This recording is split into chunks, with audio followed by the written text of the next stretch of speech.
for the Movin the Chains podcast.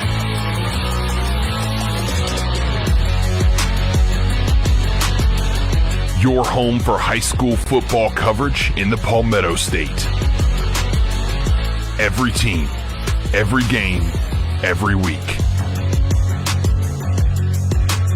And now your hosts, Kevin Thomas and John Epps.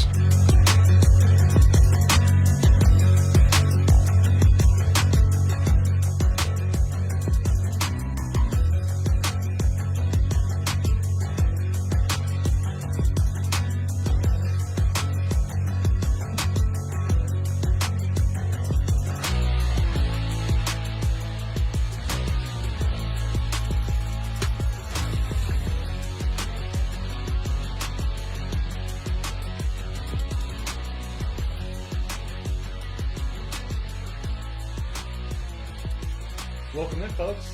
Kevin Thomas, John Epps here, Moving the Chains. This is our round 2 playoff preview show, John. We talked about how last week was kind of a weak schedule just because they're bringing so many teams in it.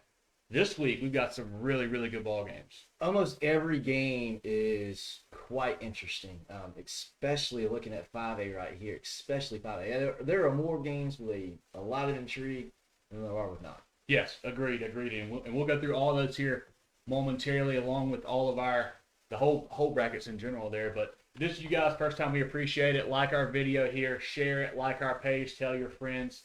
Also like us on Instagram and Instagram and Twitter at Movin Chains, MovinChains.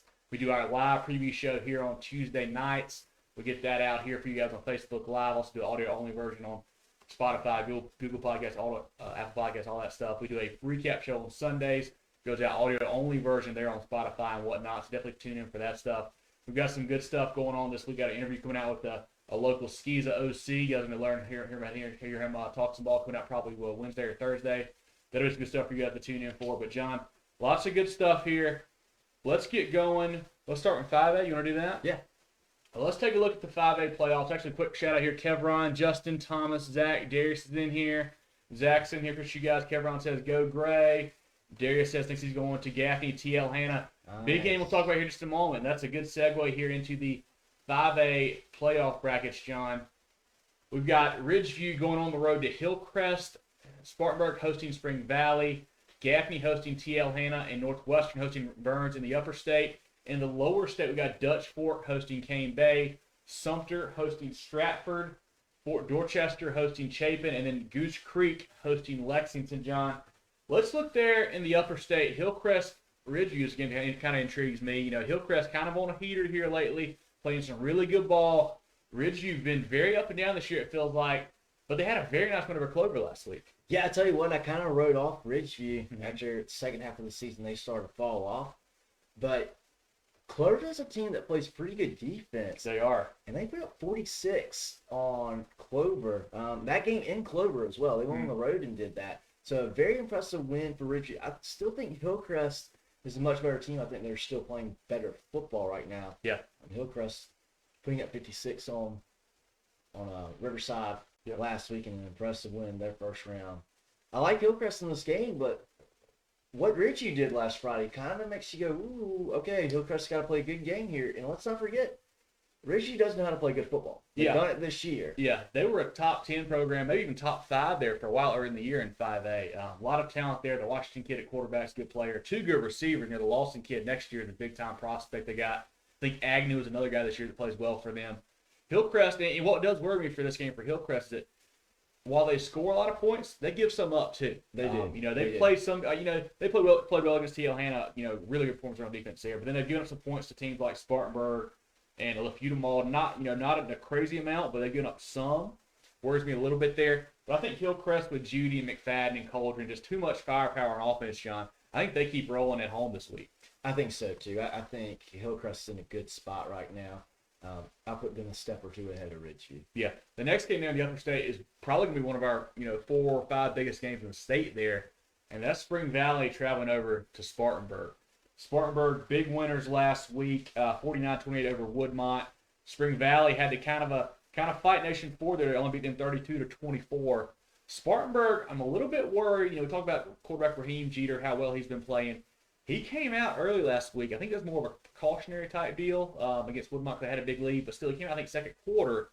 So you worry if he's 100% because they're going to need him against this very tough Spring Valley Vikings defense. Yeah, I think Spring Valley, they play really good defense. At the start of the year, they played good all year, but the defense has slipped a little bit last few games. They gave up 28 to not a great Blythewood team, 35 to Northwestern, and a loss. Had a really close game against Ridgeview. Yes. 30-27 win not too long ago. So the Spring Valley defense has loosened up a little bit. Boy, that's to only win by 8 over Nation Ford in the first round. That worries me. Yeah, we know that Nation worries Ford. me a lot. I know they got a good quarterback, but they haven't really played anybody else this close necessarily all year, at least as far as big games go. But that'll be fun. Spring Valley quarterback DQ Smith's a really good player. More of a runner than a passer. Get some D1 looks. I think maybe at a safety position. I know Carolina's looking at him, possibly play some defense for them. He ran for, I think it was 178 and 4 touchdowns last week in their victory. They've got a couple other big guys there that run the ball well for them, like, can't find it right now. Anyway, Jefferson, big time running back there. But the defense, if they show up, they can play with Spartanburg. They held South Point to 7 in that game, 14-7. I think they're the quarterback there. Spartanburg getting healthy. Jeter, we don't know about him, but running back Drake Carter is back. He's been a very big spark for them here late in the year. Running back or wide receivers like Dan and then Sangor, I think, if I'm incorrectly. I don't know if you guys know. Senghor. Playing very well lately for them, John. Who do you like in this game over the new Spartanburg Stadium? I like Spartanburg in this game. I think Spartanburg's playing good football. They found themselves a little bit. The last time they lost was back in September to Dutch Fork. Yeah. They have no not shame lost there. since then. They've been on a pretty good run. They beat a solid. We know Dorman's not as good as we thought Dorman would be, but anytime when you beat this Dorman team, it's still something good. They're a name program, a big program. Yeah. Beating Dorman, they beat Riverside, they beat Burns, and in some close games, they've had some close games. Beat Hillcrest earlier too, I think. I like the way that they have responded well in close games, and they're playing their best football right now. Whereas Spring Valley, I'm not sure that they are. So I like Spartanburg, and I think it helps that they're going to get played. I think so too. As long as Jeter's healthy, I like Spartanburg as well, and that's a big if. But I like Spartanburg. I like their defense. I'm higher on it than most people are. They've had a couple of really bad games, but I think their defense is pretty solid too. And if you better shut down that running attack of Coach Bacon and those guys at Spring Valley. I like Spartanburg in a close one as well, I think. Yeah, and I think Spartanburg's defense, they're playing as good as Spring Valley's is right now. Spring Valley's defense is not playing great at this point in time. Exactly. Quick comment here from Ryan Franklin says, "What's up, guys? Glad to join you." Ryan, appreciate you, man. We'll talk about your Crestwood Knights here in a little bit for sure. Our next 5A Upper State game, John, another big one here. TL Hanna traveling to Gaffney. This is a kind of a revenge game for Gaffney. TL Hanna knocked them out in the playoffs last year. TL Hanna got off to a big lead. Gaffney came storming back, had a missed extra point late. I think they lost 34-33, whatever it was. Really tight ball game. TL Hanna barely survived last week. They had to score late and get a 2-point conversion to go into overtime against Dorman. They score first in OT. Dorman doesn't score. The Yellow Jackets win and move on. Gaffney, no problem with Rock Hill, 41-0. John, we know how talented Gaffney is. We know what they've got with Loftus and Little John and Tyler Smith and Edward Jeffries, and on the defense side they got Bullock and Bradley and Brayshawn Littlejohn and Dowdle. The list goes on and on and on. TL Hanna, maybe not quite as talented, but they're going to play very disciplined. They're going to play smart football. Do you think Gaffney will make enough mistakes to let TL Hanna stay in it, or what do you see happening here Friday night? I don't think so. I think Gaffney's got this one. I think they'll be in control. I think Hanna will be the team they'll have to press a little bit. Yeah. We saw that Hanna team get pressed a couple weeks ago over in Simpsonville, Chandler Stadium against the Hillcrest Rams. They did not respond too great. No. They turned the ball over early, and they had to get out of their game plan. Well, honestly, I don't think they had to get out of their game plan yet. But they did, yeah. But they did. Yeah. And they just, they're pressing themselves a little bit. And I think Gaffney's good enough to where they can put the pressure on Hanna quick. Yeah. And I think Gaffney's going to be too much for Hanna. Hanna's good. And I think Hanna could have made a run in the playoffs had they not have to go to the reservation in round 2. Yeah, I was looking at it. this may be the most combined wins of any second round game. We got a 10-1 Gaffney playing an 11-0. 11-0 Gaffney playing a 10-1 Hanna. 21 combined wins there. I think we mentioned it last year, John. With the Gaffney team that was as talented, if not maybe even more than last year, with the Lindsey kid and Pace, all those guys. They should beat TL Hanna, but if you get behind, make a couple mistakes, a couple turnovers, maybe you're be undisciplined on defense, whatever it is. If TL Hanna gets out and gets rolling, it's hard to play catch up on those guys. But I think Gaffney learned a big lesson last year, and I think they've got enough to shut down Batchelor and Dillard and Cawthorn and Morris and all those guys. I like Gaffney here to win this ball game. I think it could be a couple scores, 14, 10 points, something like that. But I like Gaffney over TL Hanna, I think, Friday night over at the reservation. Yeah, I agree. A lot of these guys, on the Gaffney side, they remember last year. Mm-hmm. And I think the key for them is even if they were to get down, don't panic. You got Loftus. You can throw the ball. You can run the ball. You play good defense.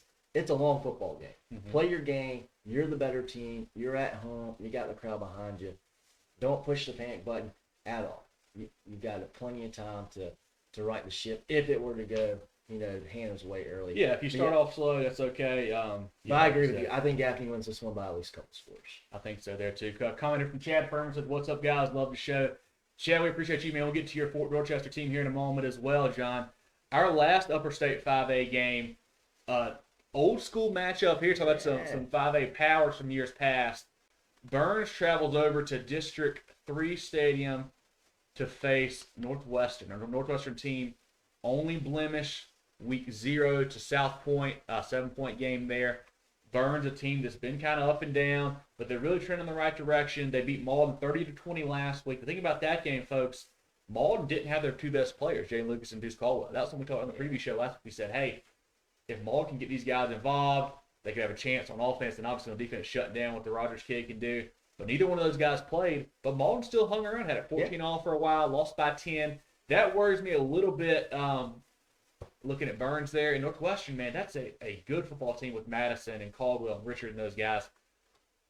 I could see Burns sneaking up here and making some plays, but I think Northwestern just too talented, John. I think they are too. Northwestern, they've played some good teams this year, and minus that first game, that loss to South Point, they have been able to handle their business. They played Spring Valley early on in the year, took care of Spring Valley. They kind of caught, maybe were the spark to the downfall for Ridgeview. They played Ridgeview back in October, blew them out. Yep. They played a playoff team not playoff team, but a decent team in River Bluff. Blew out River Bluff, beat up on Chester, beat up on Clover. And Northwestern's played some quality opponents, and they've done a very good job all year. And we saw them playing against Greenville, and they're not flashy. They know what they're good at. Keeping the ball in Madison's hands, letting him make decisions, letting him lead that team. They are a very, very good team, and I think Northwestern's got the only thing is, Madison, as good as he is, I don't know that he's the best quarterback on the field. Yeah, Rogers about to play a really good ball game there Friday night for Burns. The defense, like we mentioned earlier in the year, was just awful. Giving up six. They lost the game, I think, 64-62 at one point. Gave up 60 or 50-plus to Dutch Fork, a bunch of other teams there. The defense has kind of slowly come along, played better and better. I think the offense has kind of helped out some, playing a little more ball control the last few weeks. It seems like not giving the team the ball as much, not scoring as fast. But they're going to need Rogers to play a fantastic ball game. They're going to need a couple turnovers to help them out, I think. And they might hang around, but I think Northwestern is the better football team. I think they win this game by a few scores as well. I think so, too. I think they are the better team to win this game. But, high school football is a funny animal. Yeah. I go back to that Hanna-Hillcrest game. We thought, hey, Hanna's probably the better team here. Turned the ball over 3 times in the first quarter. Yep. And the momentum and atmosphere completely changes from what we thought would happen. Burns, if that defense, they get a couple turnovers, a couple, if the ball bounces their way early on, who knows? Yeah. Could be a very good ball game there. A couple comments here. Stephen Smith said just joined, going over Hillcrest Ridgeview. Yeah, we actually hit Hillcrest Ridgeview first, so definitely either rewind the show now or start back later. It's the first game we talk about. We both like the Rams in that one. Zach said west side of the team to beat Burns 65-62. Yep. Yes. Over in Anderson, I think it was the other night there. And after that game is kind of when Burns started to right the ship defensively and played good there. Spartanburg put up some points on in that close game, but that game kind of turned into a little bit of a shootout. I think It it was did. a 33-30 kind of game. It did. Well, let's look here back at the lower state now, John. In case you guys are just joining us, here's the Pole 5A second round bracket. We've got Dutch Fork hosting Cane Bay, a Cane Bay team that had an overtime win last week. Congrats, your prize is you get to play Dutch Fork on the road. Yeah, no kid. So, I mean, not a lot to say here. Honestly, you look at the stats each week, Dutch Fork, their guys play the first half, and that's it. They don't have to play any more than that. Jarvis Green goes off. Patterson has a great game. Antonio Williams goes off. I mean, what more can you say about what the Silver Foxes are doing, John? I think that's going to be a blowout all day long. Yeah, Cane Bay's had a great season. They're 9-2. They've done very, very well. Their only losses, one's kind of scary to a smaller Hanna team early on the year. That's a 3A Hanna team they lost to. And then kind of got blown out by Goose Creek a few weeks ago. Yep. Cane Bay certainly deserved to be in the playoffs. Congrats to them, winning last week. They knocked off Ashley Ridge. The overtime game, they knocked off Ashley Ridge. But they are not going to be close to the best team that Dutch Fork has faced this year. Not close. No. Next, we've got Stratford traveling over to Sumter. Sumter, a team that's been kind of flying under the radar. We weren't really high on them early in the year because they just hadn't played anybody. We felt like that conference wasn't as good as it usually is. Crown Forest kind of down and whatnot. Stratford, a team I don't know a lot about, but I like Sumter at home with a pretty good defense here they've got there. I like the Gamecocks to win Friday night at home. Yeah, Sumter's got a great team. And Stratford, again, a team, it's a product of kind of the region that they're in. They're a 500 ball team. They got beat by Goose Creek.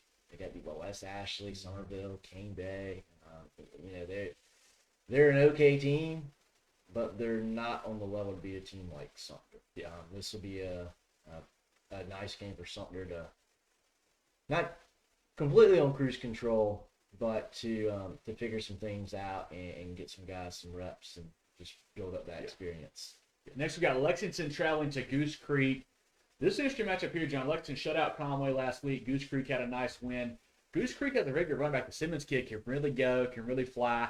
I think Lexington's a little bit more battle-tested. I could see them pulling an upset, I think, on the road. And Lexington's played pretty good lately. I like the way Lexington's played. They played some good defense. They got shut out last week, which is always impressive. Goose Creek's a good team, and that's not a place you want to go play a road game. I thought last week playing Somerville, a bit of a rivalry game for those guys. They took care of business. I think this will be – it stinks that Lexington has to go on the road. Yeah. Because I think they're the better team here. But I think Lexington – I think the talent they've got – I think it will take over and they'll win this game. I think so, too. And last in 5A Lower State, Chapin coming off a big victory over Carolina Forest, travels to Fort Dorchester. Those guys, Zoltan Osborne, McKelvey, all that crew there. I saw they actually had a lineman. He was a lineman commit to South Carolina. I think it was yesterday or today. Dorchester did, Fort Dorchester. So they've got a good D-line there. And I think Chapin has been so up and down, John. The quarterback, the young guy, Bradford, really good talent. I think he's a sophomore. They've got Xavier Short going to Ackett receiver, Bennett Galloway going to NC State at running back. They can play with Fort Dorchester if they play a good game, but they've just been so inconsistent all year. I think I got to go with the Patriots to win this one. Yeah, this could be a good game. Chapin looked really, really good last week against apparently you were telling me earlier today, a Carolina Forest team that was A lot of injuries. struggling to field a whole team. They were short some guys last week, put it that way. Yeah. But yeah, we talked about Chapin. They've been up and down a little bit, but gosh, they've only lost 3 games. They're still, we're talking about an 8-3 team here who's lost to AC Flora, Dutch Fork, and Lexington. They've lost to 3 pretty good teams. Well, 2 really good teams. Yeah. And Lexington, a pretty good team on their own right.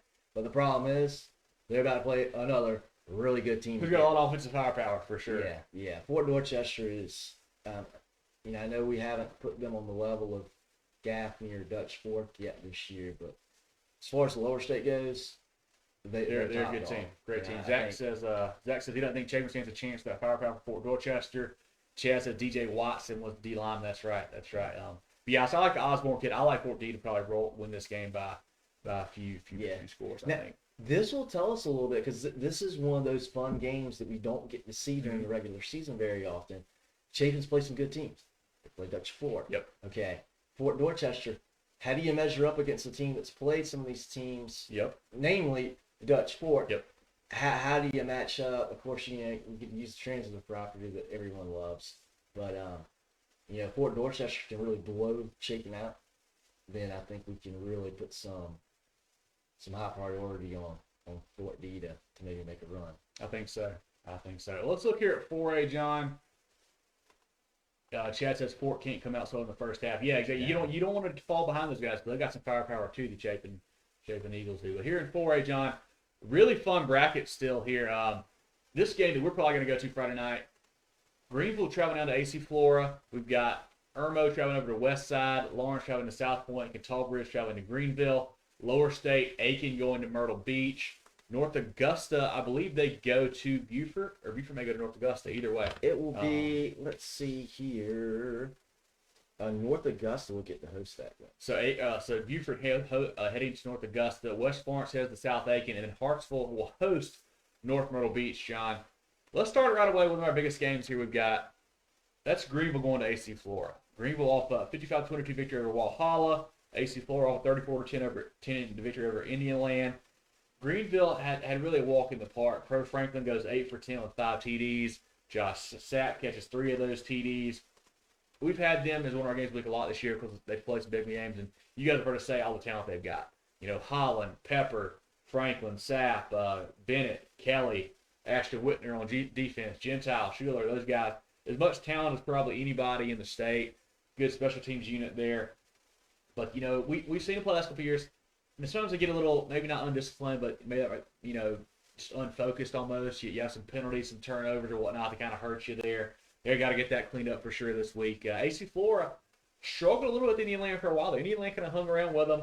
We know what they've got. The defending state champions there. Got the Daniels kid at quarterback. Markel Townsend, one of my favorite running backs in the state. Play very good player there. The playmaker Lofton is a big-time guy. The defense is allowing about 10 points per game.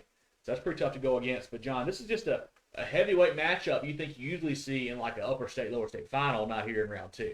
Yeah, these two teams, they're definitely worthy of playing. This would be a great upper state championship. Yeah. This would be a great one. But, hey, for us, we get second round. That's okay, too. Yeah. I'm excited about going to this game. I think this can be a lot of fun. Mm-hmm. And we could say this about Greenville going up against just almost anybody in the state, save for maybe 3 or 4 schools. Mm-hmm. They got the talent to compete with anybody. Yep. And that's no different here in this game. AC4, their one loss, that 1 point stubbed their toe against Irmo a few weeks ago. But gosh, AC4, they're not in a great region, but they've played some good football teams. Irmo was a team that played was pretty good. When they played Chapin, Chapin was playing good football, and they blew them out, beat Chapin 50-28. They beat a Camden team, which this might have been one of the best games in the state. Beat Camden 3-0. Yeah, I still want to see the film game. How did that happen? Yeah. They shut out Sumter to start the year. Beat those guys 13-0. They beat up on a very good lower Richland team. Beat those guys 31-7. They're a good team. I think Greenville's going to have their hands full here. Just from what I've seen in Greenville the past few years, I don't know that they're ready to win this kind of game. Yeah, you got to say that's a big thing experience for you. You can't teach that, can't coach that. It just has to happen. And AC Flora being the defending state champions, they know what it takes to get back to Columbia and win that game there. I do kind of worry, but how they started slow last week against Indian Land. That cause if you fall behind early to Greenville, they can put up tons of points on you if you start out slow. But on the flip side, Greenville, the time we saw them, the O-line had a lot of holes. Like, they've got to figure that out. I don't know how I think they have figured out. I watched some film from the Greenwood game, but they blocked a little better up front there. John, who do you like in this ball game? Because there's a lot of talent on both sides on offense. I think AC Flora may have a little bit better defense than Greenville, but this is one that really could go either way. Yeah, I like Flora because of that reason right there, the defense. I think if Greenville could play a team, we saw them, Northwestern good defense. They scored once and that was it at the beginning of the game. I think they get frustrated when they play a really, really good defensive team. Mm-hmm. Whereas if they get in a shootout, they're okay because they know they got the firepower and they know they can keep up. We saw that Rock Hill game turn into a bit of a shootout early on, and they came out on top. I think Greenville's more suited to compete in that type of game, but with AC4 as good defense as they have, I think AC4 can dictate their kind of tone a little bit more in a way that they want to play more so than Greenville would. And I think for that reason, Florida. One thing I thought about earlier, John, and I don't know how much of a factor this is to play, and maybe I'm overthinking it here. But I think this Greenville team is going to be very hungry because not only are they having to go on the road in round 2, but they've got to be thinking about, man, we missed the playoffs last year. This is our time to like really shine, make something of it. I think I'm going to take Greenville. I don't know if it's a smart move or not. I'm going to take the Red Raiders. I think AC4 has been a little bit shaky for me lately. They haven't lost any games except for that one ball game to Irmo. But even last week against Indian Land, they didn't play great to start off. I'm taking the Red Raiders to pull the upset Friday night down there at AC4. I like it. And I tell you, I thought the Greenville-Walhalla game was going to be a quite competitive game, and Greenville blew them out. Yeah. That does a lot for Greenville's confidence. So I think they're definitely not rolling down to Columbia worried about how they're playing. That's for sure. Will be a great ball game that we should be at. Next there in 4A, John, the team I saw last week, Irmo traveling over to West Side. This is an interesting ball game. West Side, good quarterback, Pete Zamora, going to Marshall. But they really had a good run game, too. Irmo, they were able to kind of really take control of that York game early. Didn't have to do much after that. They scored 21, early, and then just kind of put it on cruise control, play conservative and whatnot. The Whiteside kid at quarterback's a really good player. Rogers outside's a good player for them. They got a defensive guy, Nick Eamon getting some D1 looks there. I wouldn't be surprised if Irmo goes on the road to Westside and pulls this upset, but I think Westside's offense is a little bit too good. I'm going to take the Rams here to win Friday night at home. Okay. I like this because I'm going to pick Irmo. Okay. I like the way Irmo's playing football. That was a really good win against a York team. They've been playing pretty good football. Yep. They just got into the top 10. York was actually in the final poll. They came in at number 9. Irmo was bouncing around that spot for a little while. I'm going to take Irmo in this game. Irmo, hey, they know how to win a big game. They beat AC4. Going on the road to play York, that's a long trip for Irmo. I think they say, hey, we know how to play football down here in Richland County. We're going to come up there and beat some old boys from the upstate. I think they've got momentum, and they are very good. Is it Whiteside? Isaiah Whiteside. Yep. Really good athlete there. When you got the best player, and you could argue that. He's the best player on the field. I think it's probably Whiteside. I think that's a big deal. That's a good ball game there for sure. Our next one here in 4A, John. Lawrence traveling to South Point. Lawrence, a team we talked about, the weird thing with the COVID and whatnot. They blew out easily the higher ranked team last week. South Point, cruise control, nice win for them over Richland Northeast, no problem there. I think South Point has the defense to kind of stop Lawrence. But Lawrence can put up points. James Raw, McGowan's, those guys. This could be a very close ball game. A game people aren't really looking at as close. I think it will be, but I still think South Point probably wins by a score. So I think this is going to be potentially the closest game in 4A. Really? I think this is going to be an incredible ball game. We talked about, I think we had a comment about, hey, I had Lawrence in the playoffs, and then I went back and I looked at their schedule. I was like, man, they had just been beating teams. Some really good teams, too. I think in the games that they lost, I'm like, about one of those. They about beat Hanna. They about beat Clinton. Then smoked easily on the road, which I wasn't too surprised about. No, yeah. I think Lawrence is very good. I think South Point's a little bit better. I think they've got a little bit more talent, but Lawrence, I think, is very good, and I think they're going to have that attitude of, we know we're the underdog. We're going to have to go on the road again. That's fine. We know we're good enough to compete. I think it's going to be a super close game that's going to come down right to the end. I like that. Yeah, Lawrence, good football team. Like I said, could be upset alert there for South Point. Very much. But I think we both take South Point probably, but it could be a very good one there. Next game, we got kind of a rematch here. Catawba is traveling to Greenwood. Greenwood beat them by, I think, a point or 6 points earlier in the year at home. Now, now Greenwood gets them down at Greenwood instead of having to go up there. Catawba Ridge, they're kind of chugging, kind of finding their stride there. Still not scoring a lot of points, which I think you're going to have to score a little bit to stop or to beat Greenwood because they're going to score a good bit. Could be an interesting ball game there. When you got the talent that Catawba Ridge has, you can play with anybody. But I still like Greenwood. I think they're the better football team, John.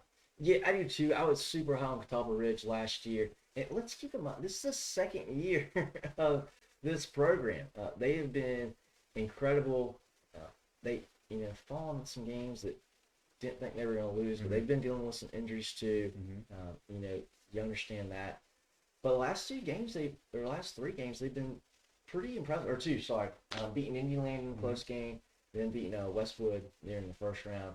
I think this could be a good game. Again, I think this is another one. It could be a one-score game right here, but I think Greenwood just the way that they play the game is they are able to dictate their style of play in the game, and I think they're able to win this one. Now, it does have to help that Catawba Bridge has seen them already this year.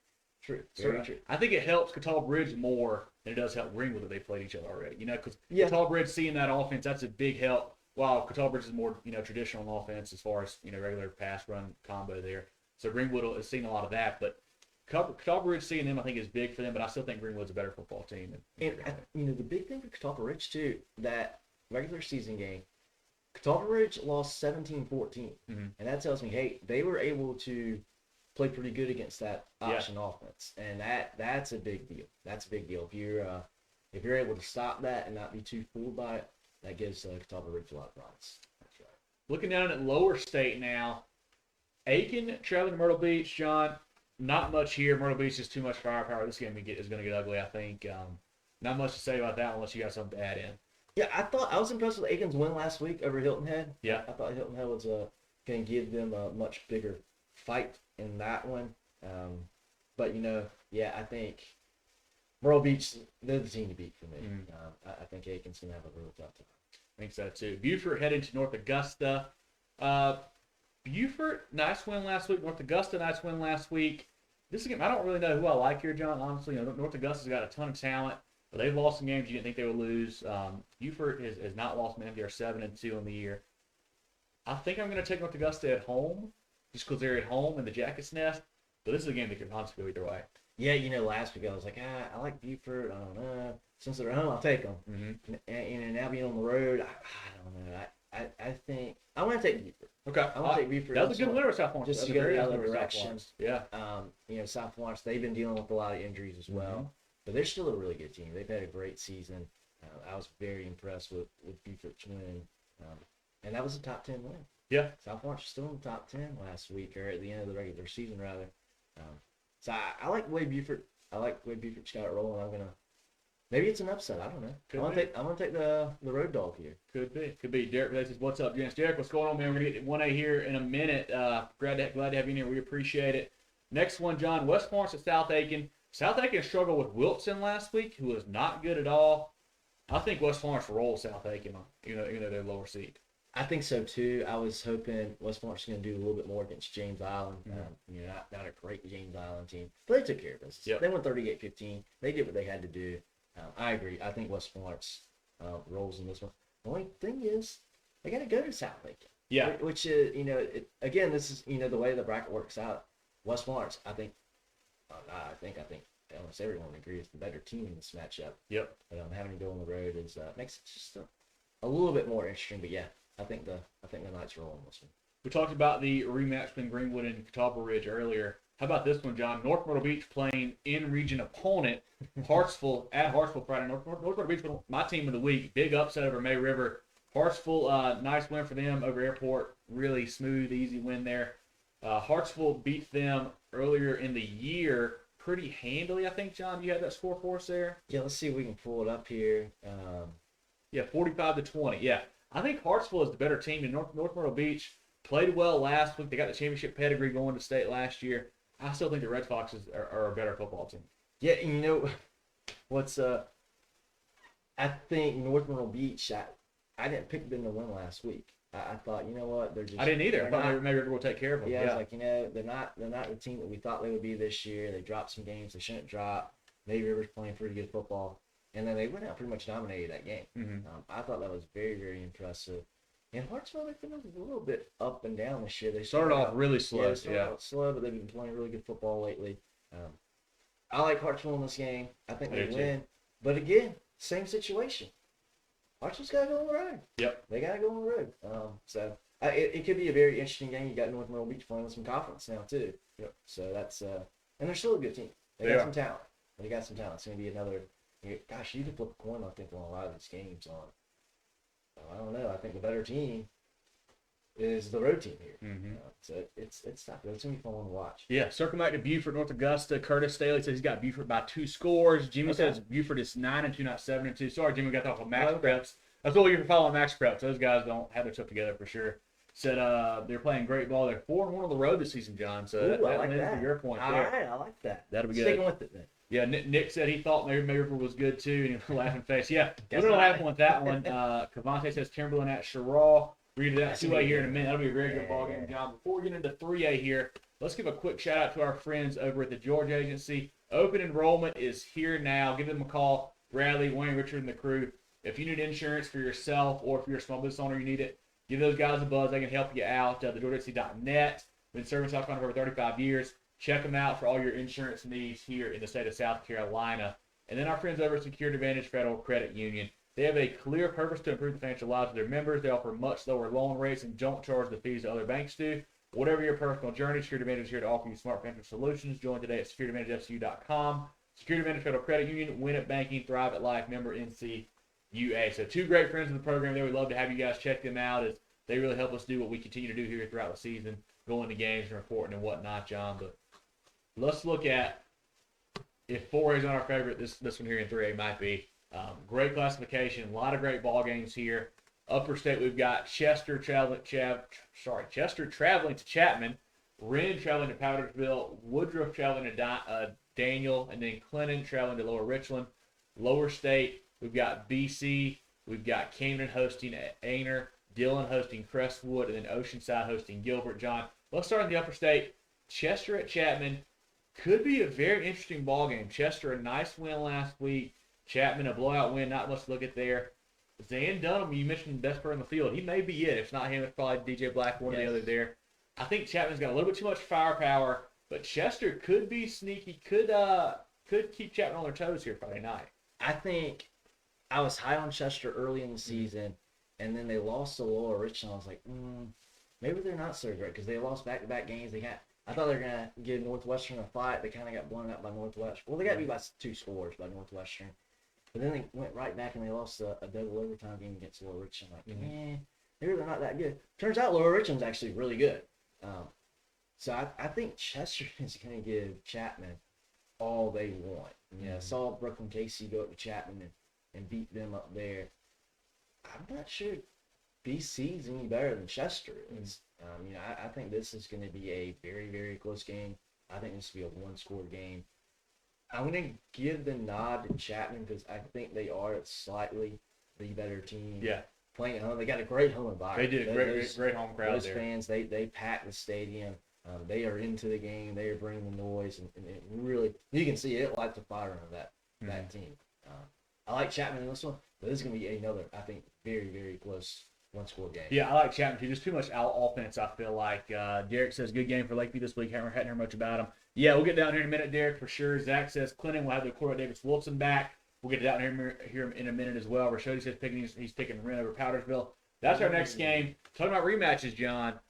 Wren going to Powdersville. Powdersville won 10-9 earlier in the year in this game. These guys, what's crazy, John, these are literally like next door neighbors pretty much here, Wren and Powdersville. So really cool game there. Powdersville still undefeated. Lots of talent there. We talked to Coach Muster a couple weeks ago on our Facebook page. Go check that out. Quarterback Eli Hudgens, good player there. Receivers Drake Sloan. Everybody knows about Thomas Williams, the big-time running back they've got there. He's back. He's healthy. But the defense is good too, John. They've got Jalen Rambert, a linebacker, a big-time prospect. And for you guys who are Clemson fans, you may remember his dad, Bernard Rambert, Clemson running back. That's his son, Jalen Rambert at Powdersville. So cool to kind of tie those connections there together, John. Very cool. Wren has been playing better. They started off the season with some really tough non-conference scheduling. Very much. They're getting better and better with Owens and Morgan and those guys playing. The guy from Trayvon West getting better and better. I think Powdersville. I think I'm going to take Powdersville just because the talent they have. And Wren has the talent too, John. Wren's really good. Yeah. They went through the ringer at the start of the season. But last week I was very impressed. I thought that Fairfield Central game was going to be one of the better games of the first round. And they whooped the Griffins. Yes, they very, did. very nice win over Fairfield Central last week. I was impressed with that. I think Powdersville's a better team. I love the quarterback, big guy. I love the running back. They are a good team. I think they are going to I hope Powdersville wins this game because I think next Friday could be a really, really good game between them and the winner of Chester Chapman. I think this will be a good game. I think Wren's got the talent. They got the firepower to make this a game. I think we're gonna have another good game. I don't think it's gonna be 10-9. I'm thinking more points this I think time. there's gonna be a lot more points, but I could see this being a one-score game again. Yeah. Charles says this is the healthiest Ren's been all year. Okay. Everybody's back this week. Zoe Young, the running back, has been out all season. Was back Friday. Ooh, That's a very huge, nice. a huge pickup for those guys. Okay. Zach says, wasn't it Powderville that broke off from Ren? Yeah, pretty much. That's where most of their kids came from a few years ago. And Ryan said he's taking Ren this time. Tough to beat a good team twice. Very It really much. is. But like you said, I think that I didn't get to see that game, but 10-9 just sounds really odd. You know, we've seen how high-powered both these teams can be on offense. Not sure what happened that night. I like Powdersville in a close ball game. I think just a little too much talent. I think the Williams kid gets going. I think Powdersville in a close one, John. I think so too. I think a 7-10 point game, but I think this is going to be Ren's going to be coming in this game going, man, Nothing to lose, man. We just let Nothing them to get lose. away. We lost to them by 1. We're playing good football now. We're healthy. We got guys back. I think it's going to be an incredible ball game. I like Powdersville. Powdersville snuck by Broome last week. Very close ball game there. Another repeat opponent for those guys. I mean, how does that work out for Powdersville? You play Broome, you originally played in first round, play Greenville, play them in second round. I mean, who they play next? Berea? I don't know who's on the schedule next. They would hope so. Yeah, just crazy there how that's worked out for those guys, John. But our next ball game in the upper state, Woodruff traveling to Daniel. Talk about points. We may see a lot in this ball game. No kidding. I thought the Woodruff Southside game would be a relatively. I thought Woodruff would win the game, I thought Woodruff had a really good chance to win the game. They had to go on the road to play Southside. They beat them 55-7. What even close? What even close? I mean, that's very impressive. Only problem is they got to play the best team. Well, arguably the best team in 3A. Yeah. Daniel, up there, and technically in Central. I say Clemson, but Yeah. up there in Central. I think this could be a good game. I think Daniel has got to be. It's time to quit being bored. Yeah. Last week they kind of got away with it. Keenan. I thought it was going to give him a little bit better game. I did too. Keenan was the team I thought I was high on early in the year. They've kind of fallen off, but a lot late. They got to have some focus. They got to have some focus this Friday. Yeah, you're right. If this is a game where if Daniel comes out slow, Woodruff can score them. They can put up some points. The receiver, I think the Dial kid there is putting up big numbers there. We know what Daniel can do with Pierman and Merck and all those guys there. Lawson on defense. They can score with anybody. Woodruff is going to have to play the game of their life, I feel like. I'm worried about their defense. I think Daniel wins this game by a couple scores, but it could be a 45-30 type game. It could be a very high-scoring ball game. Yeah, I think the big thing that's going to hurt Woodruff is, hey, they got a great offense. They can score. But Lawson on that defensive line, we saw him do it in that Seneca. He'll get after it. I mean, he can completely disrupt the play with how fast and physical he is right off the snap. I think that's going to be a big difference in this one. I like Daniel, but I hope it's a good game. Yeah. I hope it's a good high-scoring game. I got a couple comments here. It says, what's up, guys? Just showing you mentioned 2A yet. 2A is coming up next. We're finishing up 3A right now. We're getting into 2A next, John. John, this next ball game here, maybe my favorite in the state, honestly. And that's Clinton traveling into Lower Richland. 10-1 Clinton, 8-1 Lower Richland. Clinton went off just a thrashing of Palmetto 77-14. Lower Richland beat Seneca 27-21. I believe they were up 27-0 and let Seneca kind of come back there. But these are two teams that are just, we think they're both very good, really. Yeah, well, I think, I'm not sure there's much to think about. I think they both are very good. They've proved it all year. Yeah. Clinton, you saw him in that game against Chapman, a nail biter in that one. I think Chapman came away winner in that game, correct? Yep, Chapman won less than a score on some controversial stuff. A little bit controversial. Yeah. Right. And Lower Richland, they've had a great season. And I think their only loss the entire year is from AC Flora. They played some good teams. They blew out a playoff team in Aiken, Aiken of 4A. Yeah, 4A playoff team there. Blew them out. They blew out a Hilton Head team, also a playoff team. They beat Chester in that close game. They shut out Fairfield Central early in the year. They blew out Keenan, and then beat Seneca here in the playoffs. They are very, very good. I think Clinton. I just feel, and I don't know if it's the names on the jersey. I feel like Clinton's the better team here. But if you look at blind, hey, this schedule, you'd probably say, man, Lower Richland might be the better team in this one. I think this is going to be an awesome game. And it's going to help that they get to host. Yeah. I don't know that they're going to have a huge home field environment at Lower Richland, but they don't have to play at Clinton. That's right. And that's the big thing. Yeah, you don't have to go on the road. That's right. That's right. Zach said Clinton broke a 51-year-old record with points scored 77 last week. So pretty crazy. Wow. Pretty crazy there. Clinton, Now that makes me pause for a second. They scored 77. So are you telling me 51 years ago they scored more? those boys could play some ball back in the day. Weren't we just running the ball back then? Red Devils could score. But they should have their quarterback Davis Wilson back. He was out last week for Clinton. It's a big pickup there. The running backs, the Copeland kids, all of them. Corey Gary, their big-time player. The defense, John, we talked to Ethan Campbell earlier this year, defense coordinator, had some great insight there. They actually scored twice last week for Clinton, on pick sixes or fumble recovery touchdowns. So they scored twice last week. Lower Richland, John, they are big. They're big and they're physical. They can run the ball. They can throw the ball.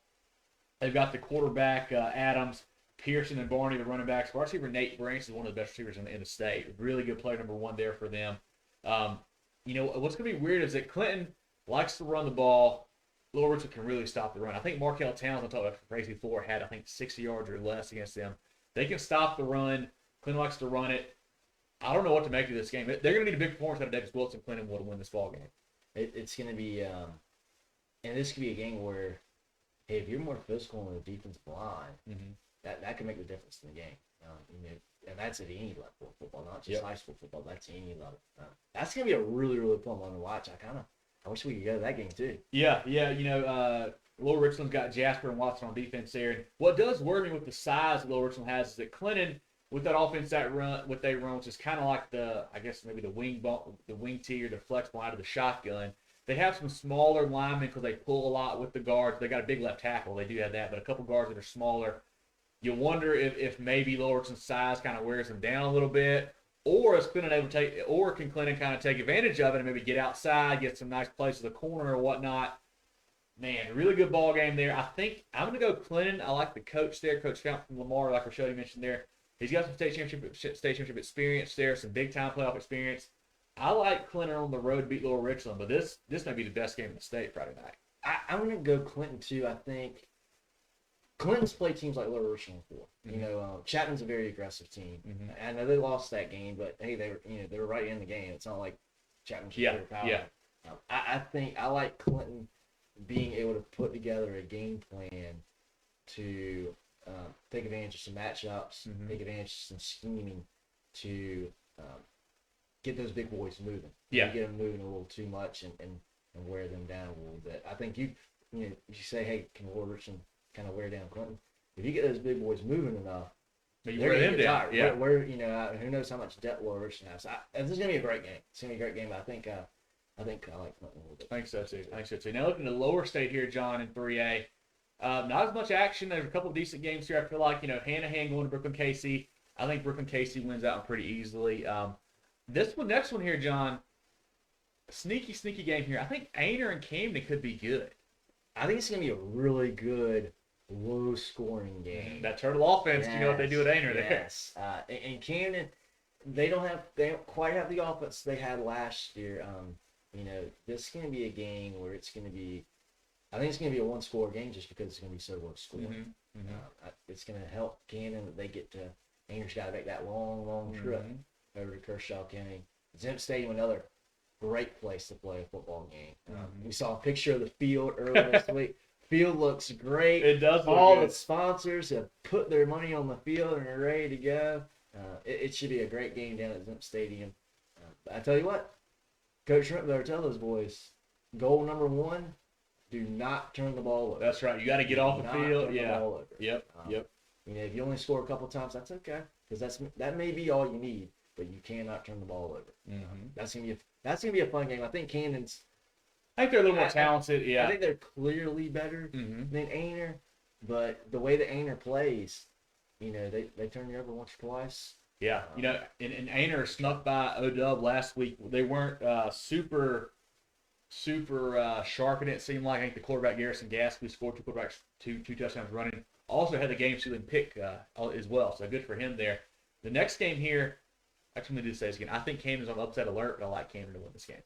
Okay, so I think that's fair. I think so. That's fair. Yeah. Next ball game here, Crestwood traveling to Dillon. John, you think you just look at this game, you're like, oh, Crestwood, whatever. Dillon, good football team, they're going to win this one. I think Crestwood could be sneaky. They got a good linebacker. I think the Prince kid, I believe is his name. He's a good player, a good defender there.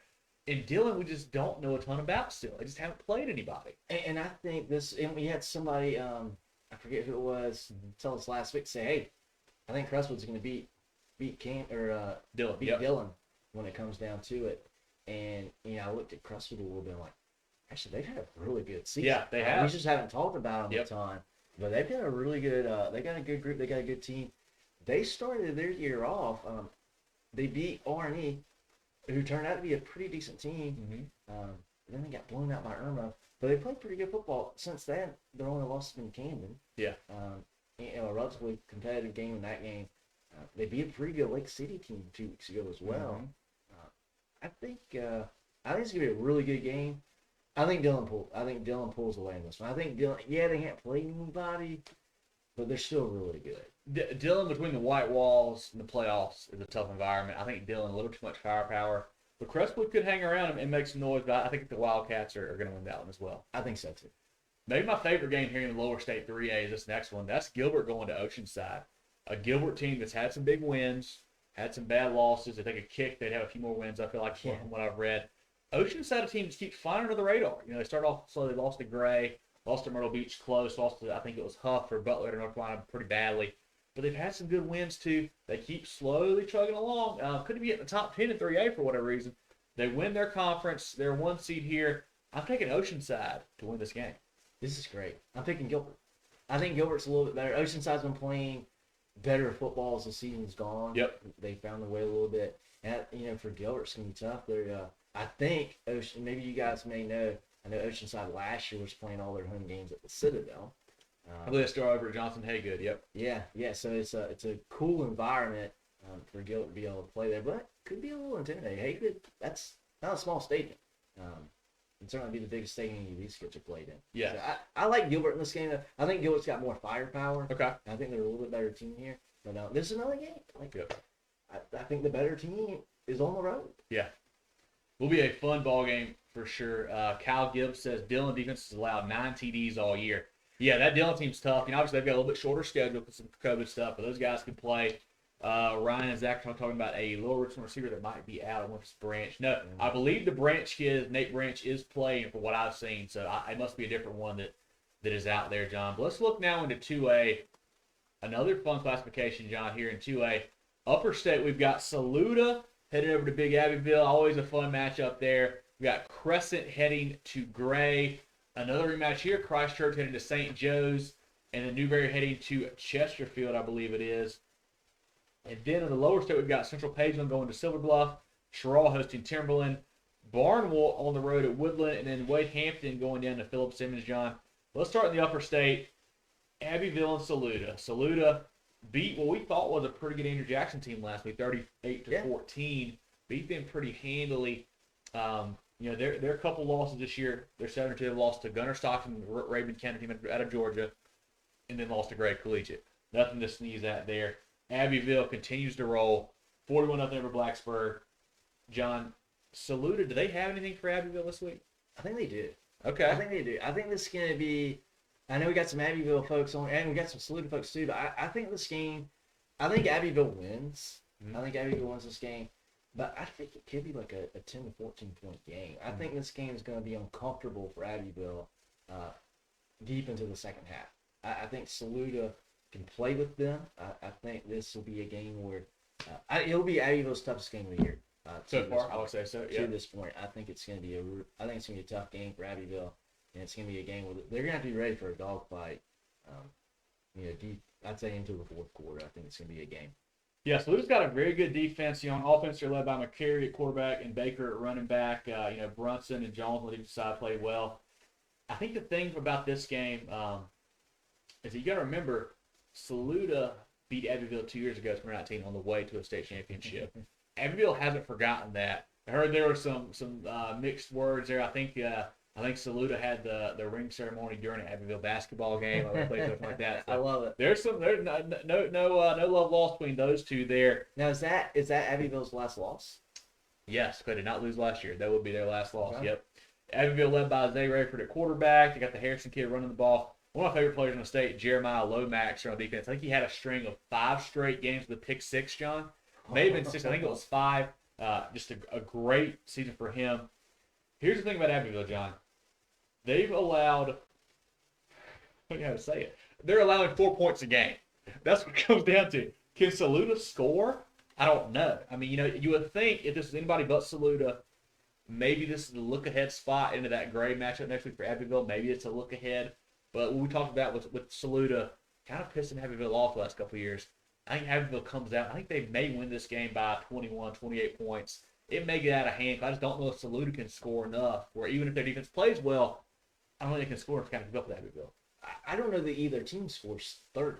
Mm-hmm. Well, I'm not sure Abbeville fans score a lot. Heck no, they're not going to score 30. But I think this is going to – I mean, it could be – if they win by 3 scores, then it's probably 21-0. Yeah. In my opinion. I think Saluda's defense is good enough to keep Abbeville in check. But what I'm so worried about is, can Saluda score? Can they get on the scoreboard? I tell you what, I think for Saluda, if they can score in the first quarter, if they can score in the first quarter, they got a chance. Yep. They got a chance. And they can get it on the board, prove themselves. Hey, we can score, and prove to Abbeville. Hey, we're not the rest of these clowns that you played all year. Yeah.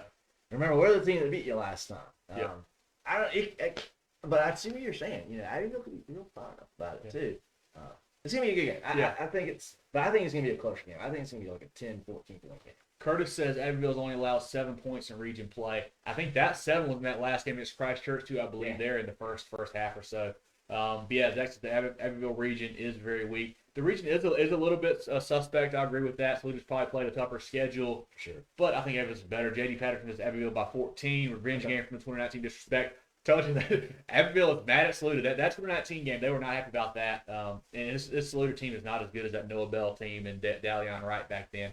I like Abbeville by a couple scores as well, and I think they win that ball game. John, our next game here in 2A, we've got Crescent traveling over to Gray Collegiate. Crescent, a team that scored 60-plus last week in round 1. Gray, ho-hum, no problem there with that North Central team. KZ Adams had tons of yards again. He's over 2,000 for the year. I think Gray rolls in this one.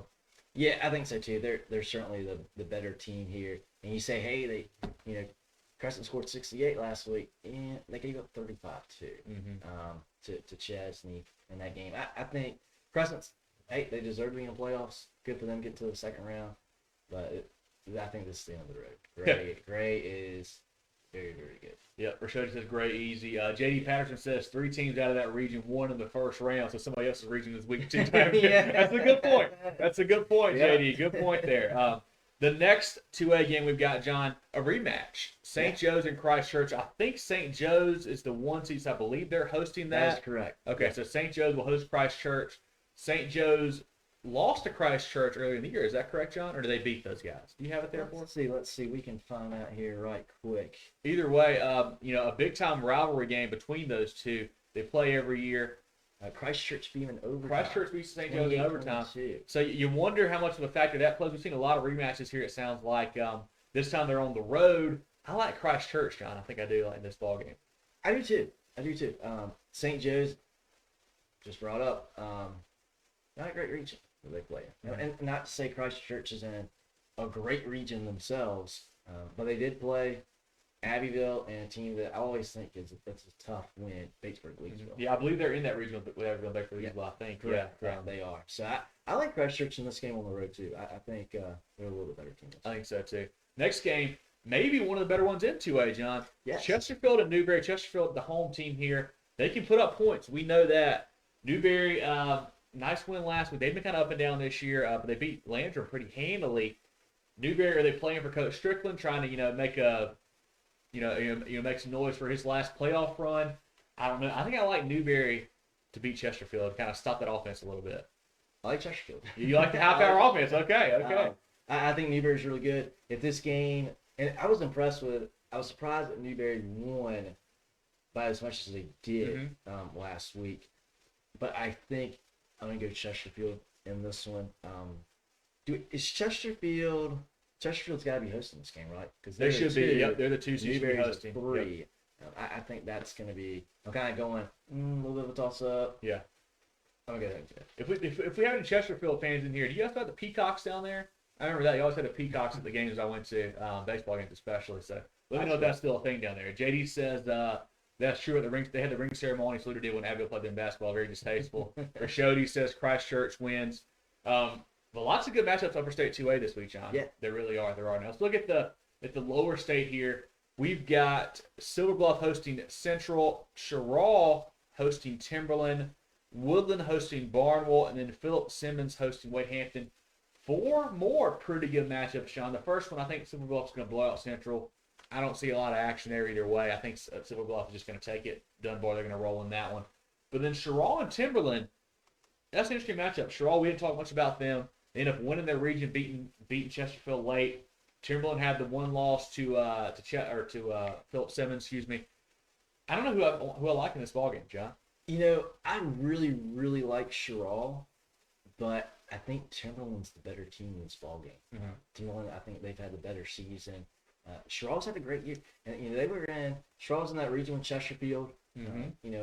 A decently tough region there. Probably a little bit tougher region than what Timberland played in, but I think Timberland. I think they're a little bit better team here. I think Sherrall could have made a run. Yeah. If they didn't play someone like Timberland. I think this game is in Timberland as well. It is. It is. That's going to be a tough game for the Braves. I like Timberland in a pretty close. Timberland, very good defense, allowing less than 2 scores per game. I like the offense there with Watford and Williams and Prelo and those guys. I think Timberland wins that one as well at home. I think that's a big advantage for them, John. The next game we talked about this. Barnwell going to Woodland. Barnwell, I told you guys on the show last week, Marion could be super good or they could lose round 1. Barnwell smoked them. They were down at half, and Barnwell scores 34 points in the third quarter to win the game, John. Absolutely incredible. I know I know we said that Barnwell's a young team, but if you give a young team confidence, here they go. I think they can beat Barnwell, or I think Barnwell can beat Woodland this Friday as well. I think so too. Just the way that they won that Marion game is so great. Mm-hmm. You know, we're talking about the defending lower state champs. Of course, that Marion team, not as good as they were last year, but still to knock them off in round 1, it's a nice win. That's on the road at Fox Field too. That says a lot. I'm gonna go Barnwell in this game too. Yeah, like I said, you get those young kids some confidence. The Sandifer kid, the Pender kid, Tyler Smith, really good running back for those. I think he's a sophomore or possibly a junior. Will be a lot of fun there. But I'd like Barnwell to pull another upset. I guess technically an upset here. I think because they're a 4 and Willard's a 3, I believe. So another technical upset there. I like the War Horses there. Brian says he thinks Central Silver Bluff could be close. They've got some things going the last couple of weeks. I don't know about Central, to be honest with you, John, but I know how good Silver Bluff is, and Central better have it really going to compete Friday night. I looked at them earlier. Silver Bluff got a bye last week, so they didn't play last week. Central's starting to turn it on a little bit, but they just don't. I don't think their offense is not prolific. Yeah. And the Silver Bluff defense very much is. I think Central's going to have a hard time getting into double digits in points. I think so too. In our last 2A ballgame here in Lower State, Wade Hampton traveling to Philip Simmons. This could be a whale of a ballgame. Got a couple comments here. Jimmy says that game should be really good. He hopes that Hampton wins it. Curtis says he's been saying don't sleep on the Iron Horses. John, this game is going to be fun. I picked Timberland to beat Philip Simmons a couple weeks ago. It didn't happen. Wade Hampton has been really tough all year. I think their loss was to Silver Bluff. They lost to those guys, but their defense is super good. I think I don't know, John. I honestly don't know. I think I'm going to go you pick first. I'll let you second. I'm going to go Wade Hampton. Okay. I'm going to go Wade Hampton. I think Phillips... Defense too good? Philip Simmons has been a better team this year. I just think Wade Hampton's the kind of team that wins this kind of game. Mm-hmm. I don't have a whole lot of science behind it. I just like... Philip Simmons hasn't been here before, really. Mm-hmm. I think Wade Hampton, they have. The program knows. They've been here. They know how to run the playoff. I like Wade Hampton. Yeah, so, and Philip Simmons is a team that we don't get to see a lot, obviously, because they're way down there. A couple picks. I know Philip Simmons is a pick for Rashodi and for Curtis. They both like those guys there. I think I'm on board with Philip Simmons too, John. I don't know why. I think Wade Hampton let me down a couple weeks ago when I had them to do something. They didn't do it right like I wanted them to. But this is a game I can see going either way. Could be the best one in Lower State 2A out of a good group of games, really. Yeah, Wade Hampton, their one loss to Silver Bluff. No shame there. No shame there. And a couple weeks ago, they shut out one. Mm-hmm. I don't know. I like Wade. Yeah. Should be a good ball game there. That's right. Kyle Gibbs says Timberland Sherall. Yeah, we actually both are leaning Timberland in that game, Kyle. But could be a good ball game as well here in Lower State. But I like what Timberland's doing on defense a little more than what Sherall's doing right now. And John, let's look down at 1A now for all you guys here, and I appreciate you guys. There are a lot of viewers tonight. We appreciate it. Sorry I can't shout all you guys out, but if you get a comment in here, I'm going to read it. So I'll do that. We got a Wade Hampton pick from Terrence Grant. Hey, man, that team can play. That team can play for sure. Got one more. Looking at 1A here, John, we've got Southside Christian hosting C.A. Johnson, Calhoun County hosting McBee, Richmond Minetta hosting Great Falls, Lamar hosting McCormick, C.E. Murray hosting Branchville, Lakeview hosting Whale Branch, Bamberg-Earhart hosting Carvers Bay, and then Baptist Hill hosting Green Sea Floyds. Let's look at Upper State here, John. Southside Christian, I don't see this being close. I think they're going to blow out C.A. Johnson. C.A. Johnson team, I think last week got their first playoff victory in like 30-something years, I heard. So great for those guys, but Southside Christian is just a different animal, I believe. I was impressed with C.A. Johnson. A shutout over Wagner Sally. That was very impressive, but they're just not on the same level as Southside Christian. Yeah, I agree there. Next game, Calhoun County coming off a bye, hosting McBee. I think Calhoun County wins this game easily.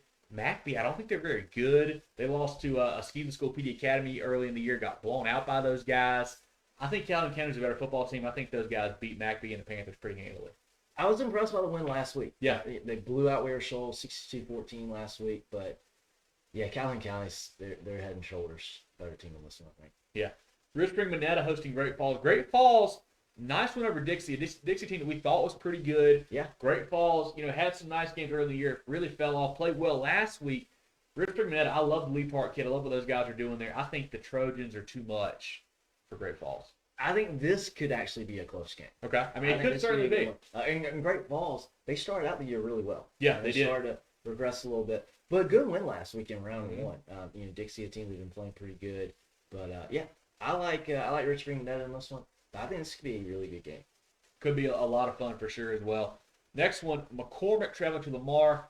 McCormick, the Durant kid, had a crazy stat. I think it was like 300-plus yards rushing. I think it was maybe 6 TDs, John. I'll find it while you talk here in a second. But, he ran for 330 and 6 TDs last week, and then went over Denmark-Olar. A Denmark-Olar team we thought was pretty good, actually. Good win for McCormick there. Lamar keeps rolling. I think Lamar's just too much, man. They didn't play great last week, that Lefko Hill scored a little closer than I thought it was going to be. Yeah. And Rashodi, if you know, with McManus back, with the quarterback back, we knew there's a rumor of that. But either way, I think Lamar wins this game whether he's back or not. I think so, too. And gosh, for McCormick, that's great, the performance the young man had.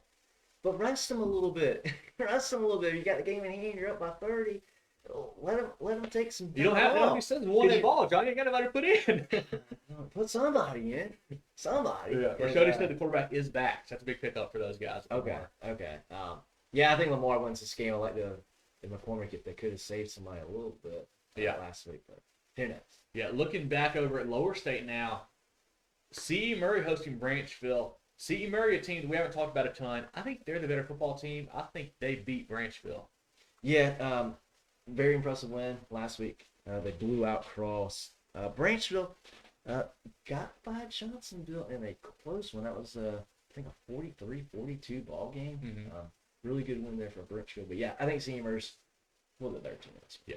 Next game, a fun one here, John. Lakeview hosting Whale Branch. We talked about Lakeview a couple times this year on some of their bigger games. The quarterback, the Bethea kid's a really good player. Shaheed Dawkins out wide, really good player. The Norton guy on defense. Foxworth at running back, some other guys they've got there.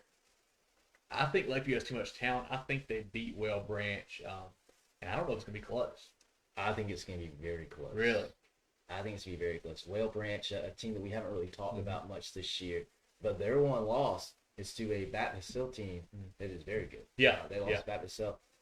30-25. Their one loss of the year. Baptist Hill team, they ended the season as the number 3 team. Yeah. In 1A. I think this is going to be a very, very good game. I think Lakeview's a little bit better, but I think this is going to be a really, really good game. Yeah, I looked at a couple kind of common opponents here. I think they play East Clarendon. They both have in one other school. And Lakeview, you hate using training prop. Lakeview had a few more impressive wins than what Wellbranch did over those teams. But I think Lakeview at home is just too much, John. I like them winning that ball game there. I think they've been a little bit more tested. Yeah, I would say so. Next in 1A, Bamberg-Earhart hosting Carvers Bay. If Carvers Bay had the Walker kid at running back, might have a chance. I think Bamberg-Earhart is just too much, John, for Carvers Bay this year. This is not a traditional power like Carvers Bay has been in the years past, I feel like. Yeah, Carvers put up a lot of points last week, but I think this is just Bamberg-Earhart's a machine. They're a machine. Tough drop for Carvers Bay, Bamberg-Earhart. So, yeah. And then finally, Baptist Hill, a team you just mentioned, hosting Green Sea Floyd's. Green Sea Floyd's team that's played well, had a couple tough losses. I think it was Aner and Lakeview they lost to. The Thorndike kid at running back's a really good player there. I don't know if they have the speed to beat Baptist Hill. Yeah, good win last week for Green Sea Floyd's. But Allendale Fairfax is not great.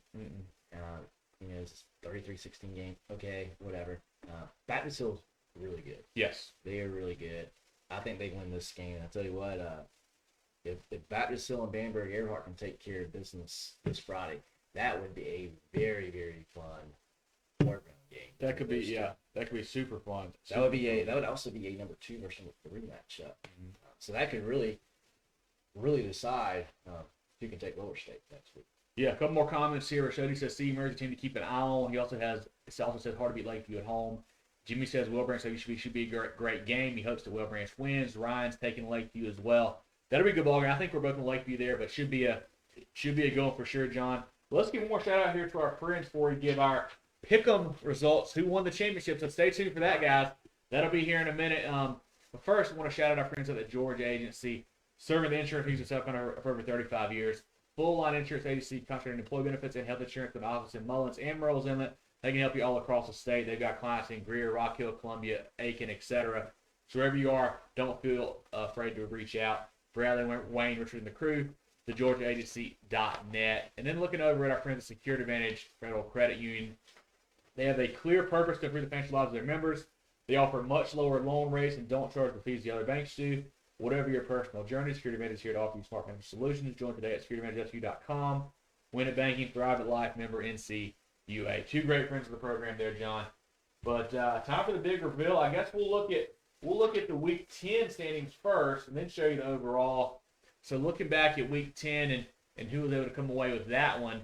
Week 10, I tell you what, had some movement. Tell you what, some shaky performances there. We had a tie with Mark F. and Chris G at 8-2. Jarrell, David, and Art at 7-3. Then Kane, Trevor, Charlie, Kyle G, Tyler, Jason, Ryan, and Dale all at 6-4. I was 8-2. John, you were 7-3. That it was a little shaky there in Week 10 for some of you guys. Tough week there, it really was. But now, John, first off, hats off to Mark F. and Chris G for going 8-2, winning last week, John. The big reveal, the winner of our overall Pick'em challenge for the week, for the season, I guess, John. Yeah. A lot of fun we had there. And the winner is Tyler D. Nice. Big time 77 there. Three-way tie for second. Mark F., Kane E., and Charlie L. all at 76. Chris G., Hunter A. at 72 tie for fifth. Jarrell and David at 71 tie for seventh. And a tie for eighth between Kyle C., Trevor F., Ryan F., Amy S. all at 70. John, you finished 68. I finished 79. I don't want to say anything. So you won. I can't win more contest, John. But hats off for Tyler D. Tyler, check your email inbox. I'll send you a message here in the next couple of days about getting in contact with you, getting your prize. But appreciate all you guys. We had, I think, 60 plus who participated throughout the year. We usually had 40 or 50 in a week, but over 60 who did it all, at least once. That was a lot of fun for you guys. Really appreciate it. Congrats to all the winners. If you finished top 10, I mean, hats off, man. That was a great performance. We had a lot of guys out there. A lot of tough games, John. We had a couple weeks where I felt like everybody went 10-0. A couple weeks where I felt like everybody went 5-5, 6-4 too. So we counted a lot of up and down. Was it 10 weeks that we counted? Yeah, so 11 weeks in total. Dropped your lowest weeks. So it would have been 10 weeks. Tell you what, averaging 7.7 a week. That's pretty solid. Very, very good. Pretty solid. I feel like, heck, I was at 6.8. I feel like that's not bad. That's even good for the top 10. Nothing wrong with that. But yeah, hats off to Tyler. We'll get you your prize here soon. Ryan says that was fun. Ryan, we enjoyed it. Cool. We appreciate being a part of it. We really enjoyed it. Next year we're going to hopefully take it up a notch and be able to get it to you guys sooner and whatnot. But we'll definitely try that. One more thing I want to get into here, John, before we get out of here. About some Skeeza playoffs. We're down into the semifinals here in each classification. 8-man football. We've got Clarendon Hall hosting Andrew Jackson. Andrew Jackson, clear favorite there. I feel like. What do you think? Yeah, probably. Yeah. Andrew Jackson would be turned over and it was great if they lost that game. Holly Hill and Patrick Henry. I like Holly Hill in this ballgame. The Raiders are always tough. Looking at 1A, Thomas Hayward and Thomas Sumter and St. John's and Lee Academy. I think Lee gets a win, and I think Thomas Sumter gets a win. I think the Generals match up here for the final here. I don't like Thomas Sumter. I'm pulling for Thomas Hayward. 2A, here's the big matchups. Maybe the most competitive classification here. Williamsburg Williamsburg hosting Buford Academy. Ooh. I think Buford is a little bit better there, John. But that'll be a close ball game. And then the hometown team here, PD Academy, traveling to Hilton Head Christian. Hilton Head Christian's got to be the favorite here. Going to be a tough ball game going over 4 hours there. Got the interview with PD's offensive coordinator coming out this week. Definitely check out him as he kind of goes, talks through some of their game prep, what they're doing for those guys. But really good ball game there in 2A, John. And 3A, Porterville going to Hammond, and Augusta Christian going to Trinity Collegiate. I think Hammond's the favorite in that game. The Trinity Collegiate, I think, is probably the favorite over Augusta. But it should be a close game there in 3A in Skeeza. Some big Skeeza names battling out there. Yes. A lot of heavy hitters in the Skeeza ranks are still around here in the next round of the playoffs. Jimmy Stearson says Thomas Hayward should win another state title. They are loaded. So hats off to those guys. I didn't know that about Thomas Hayward, but yeah, I like those guys. They should have a good chance for sure, John. But like I mentioned, check out our interview coming out this week with Kyle Drew, offensive coordinator for the PD Eagles. It'll be a lot of fun there. Check that one out. If this is your first time, we appreciate it. We love the comments today, John. A lot of good comments. Good stuff. Certainly made it easy to talk to you guys and kind of keep going throughout the show. We've got our preview show tonight. It'll be live on Facebook after this. We'll be on our podcast things like Spotify, Apple, Google. Check us out on there. Follow us on Twitter and Instagram at Movin the Chains, MOVINCHAINS. We'll have some good tweets throughout the week as far as games of the week. We'll be tweeting live from the game we're at Friday night, so have a lot of good stuff for you guys there on that one. Check out our recap show that comes out on Sunday on Spotify, Apple, Google, podcasts, all that stuff. So have some recaps and all that stuff for you guys as well. But definitely tune in to all of our social media channels. We try to do something different on each one, so definitely follow us on all that. But, John, any other things you want to say before we head into round 2, a much, much more loaded week than round 1? Yes. Really looking forward. I have not been to the football stadium down at AC Flora. Looking forward to going back down there, going to Columbia, going to that game. And, hey, if you're someone that listens to the show, awesome. But if you don't go to many games, boy, this week is a week to go. Yeah. Pick somewhere 15 minutes away, and you're probably going to see a really, really good ball game. It's a great week to get out on a Friday night and see some really good football. Scattered across the state in all classifications. Yes. A lot of good football games for sure. But if you guys are at a game, let us know. Shoot us some pictures, some tweets. We love keeping up with it. We can't see all of them, obviously. So we appreciate you guys for keeping us informed. Jimmy says, thanks for another great show. I enjoyed it always. Thank you, Jimmy. Appreciate you, man. Thanks. Love the comments as well. And if you guys are at the AC Flora game that we're at, come say, hey, man, we love talking ball with you guys. So definitely come up and say hello, shake hands and whatnot. We'll definitely talk to you soon. But Ryan says, great show. Ryan, I appreciate you as well, man, John. But I think that's it, man, for our round 2 recap, our round 2 preview show. Yeah, I'm pumped for Friday. It'll be a lot of fun for sure. For John Epps, I'm Kevin Thomas. This has been our Movin the Chains round 2 high school football playoff show. We will chat with you guys next week.